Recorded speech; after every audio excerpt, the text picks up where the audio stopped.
Permesso? Posso entrare? In un momento, ma chi sì? Sono Pasquale, over il mare, sono salito mamma qui. Prima che ti faccia entrare, mi vuoi dire chi sì? Rinda avete fatto male, proprio che tu vuoi venire.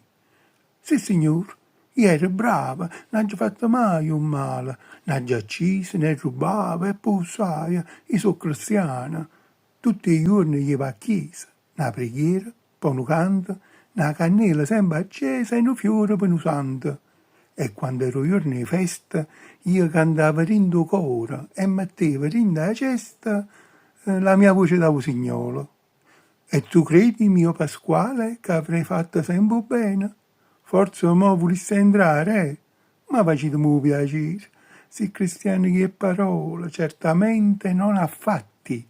Tu sei stata senza cora che la famiglia e tutti gli altri. Non hai aiutato mai a nessuno, altrimenti riforniva, t'astipava tutti i sordi, ti contava pila pila. Quante volte ti cattato un CD appezzuttata e poi tasse mai papata e cambiato in quello stato. Quanto è facile per te dire ogni tassa è da pagare, ma poi i soldi nascondiva, ne volevo mai cacciare. Date a Cesare quel che è di Cesare, disse un giorno il buon Gesù. Tu hai pensato, ma sto Cesare, chi l'è morto, non ci sta più. E campato un coppia e spalle chissà di quanta gente.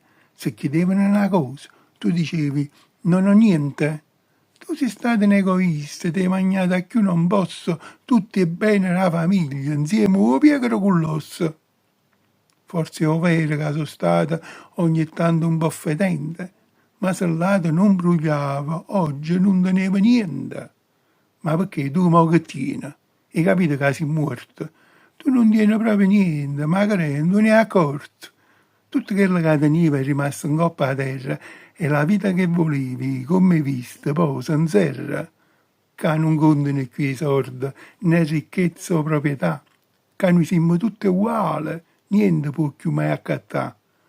L'occasione tu la tenevi per trarsi in paradiso. L'hai sprecata però da viva e sei morta all'improvviso. E perciò mosci in abbascia, perché che non può trasì. Nada volta ci pensava buona buona prima di morire.